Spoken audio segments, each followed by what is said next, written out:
In 2010, a little-known Conservative backbench MP, Chris White, tabled a private member's bill in the House of Commons. It became the Public Services Social Value Act 2012. I beg your pardon, I'm looking for my slides. There we are. It became the Public Services Social Value Act 2012 after one of the longest gestation periods for private members' legislation in parliamentary history. We might one day look back on this act as one of the most revolutionary pieces of legislation. Essentially, it regulates the commissioning and procurement of services by public bodies by requiring them to be aware of the social and environmental impact of such actions.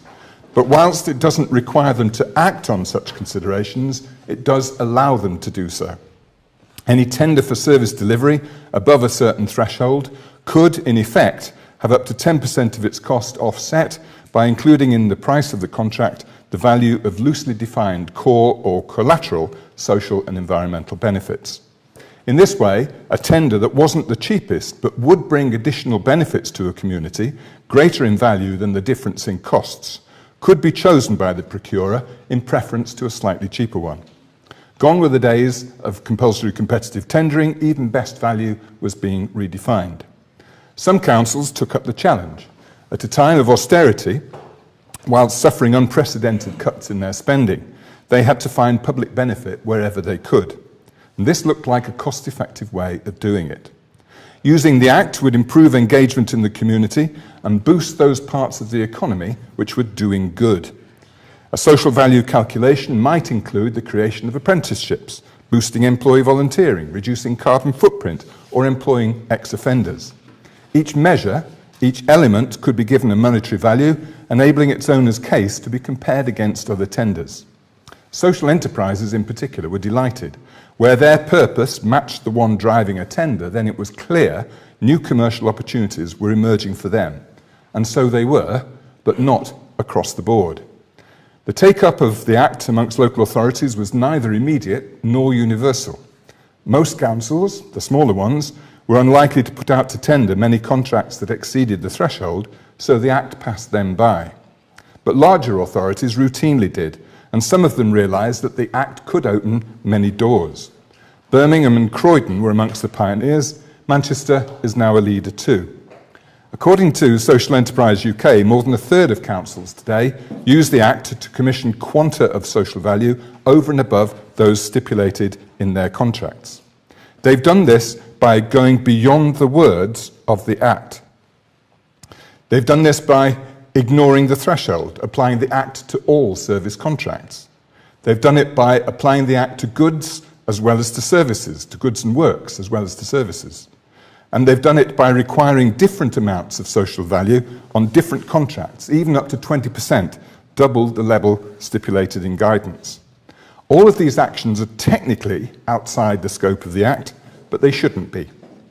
A year ago, we were promised a reassessment of the Act by the Civil Society Minister, and earlier this year, we were told that that review would be included in the government's broader Civil Society review. That review was published a few weeks ago. The Act is mentioned once, but no questions are asked as to how it can be improved, or made more effective, or used to deliver more social, environmental, and economic value. So we must get on and do it ourselves. It's a great Act, but I'm calling on people today to ignore it. Go beyond. Use commissioning to create added social value, however it works best for you. If you're tendering, use social value to distinguish your organisation from others. Make social value mainstream. Speaking to the Social Values Summit 4 weeks ago, David Gigg of the Office of Government Commerce conceded that central government had been very slow to appreciate the Act's benefits. It applies to central government as well as local government, but had come under pressure to do so, not just from other public sector procurers, but from the private sector too. Effectively, companies that were delivering outsourced services to government were saying, look, we've changed our ways to deliver benefits to society through adopting a social value approach when we work with local authorities. It works for them, it works for us, why don't you do the same? This is certainly the view of Interserve. They see benefits from adopting a social value approach for the company by winning local government contracts, reviewing their own internal procedures, and boosting employee and customer engagement. And so they apply social value act criteria to their own supply chain too, making their company ready and able to demonstrate social value in any context in which they work. Over the last 18 months, says David Gigg, central government has taken the act to heart, especially in the NHS, which, because of its size and purpose, has missed out most from failing to generate social value through its procurement policies. Meanwhile, Cordant, which is a 900 million turnover outsourcing and recruitment company, has taken this approach even further. Last autumn, Cordant took the unusual step of changing from a private company to a social enterprise, slashing the pay of its senior managers, capping its dividend payments, redefining its purpose, turning itself into an agent of social value, which happens to provide services to government and other customers. And the computer giant Fujitsu, an active member of business in the community, has written to its 1,600 suppliers, mostly UK-based SMEs, with a challenge. If they want to continue supplying the company, they must demonstrate that they're creating value in their communities.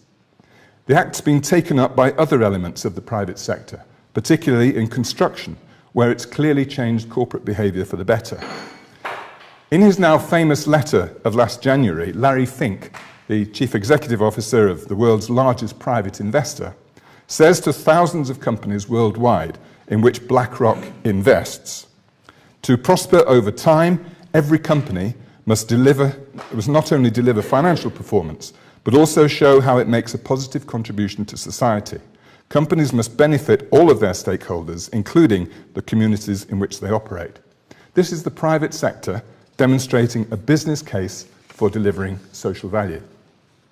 Perhaps this is digressing from the theme of the morning, but only slightly.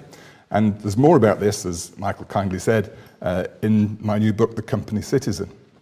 But let's return to the challenge of that 10%, or whatever figure you choose to use. We know what 10% of monetary value looks like, but what does 10% of social value look like? How does a reduction in carbon footprint compare to the number of apprenticeships created?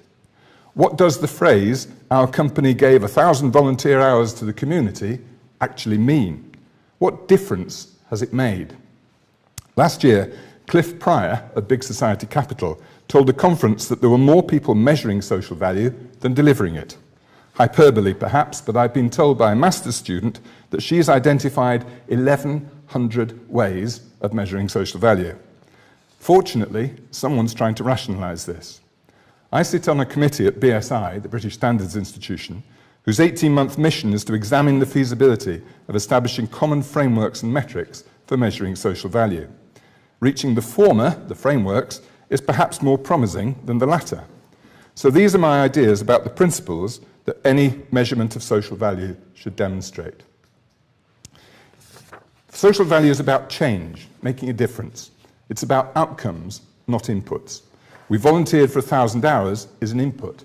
It doesn't tell you what's changed as a result of that input. It's okay to apply different social value criteria to the same process. A charity helping young people avoid gang culture may need to demonstrate internal cost efficiency to one stakeholder, savings to the public purse to another, heightened public perception to a third.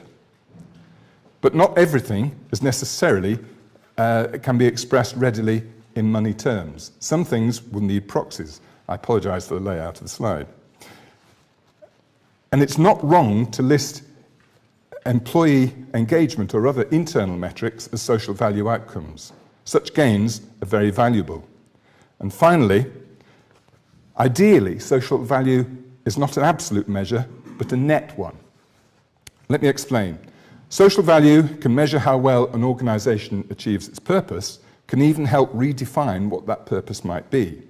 Increasingly, organisations are adopting social missions and purposes alongside financial efficiency. Yet we have a habit of ignoring the externalities, especially negative externalities, negative social value. We're in good company. GDP ignores externalities too. That's why pollution, crime and poverty aren't included in our formal evaluation of nations. Here's a topical example.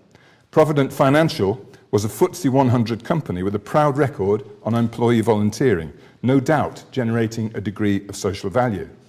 But last month, Provident Financial was fined £2 million and obliged to repay £170 million to their customers, people on low incomes who they'd ripped off. The company had demonstrated, I suggest, a net negative social value, however much volunteering its employees had done. So, measuring social value is both increasingly necessary, but also very challenging. And I've no doubt that generating social value will become part of the purpose of many mainstream private sector companies alongside the public sector, which of course actually exists to deliver social value, as does the growing social economy. Perhaps Chris White, like me, no longer an MP, did not realise what a potent force he was unleashing when he rose to his feet that Friday morning to propose the second reading of his bill. But it was good, and thank goodness that he did. Thank you.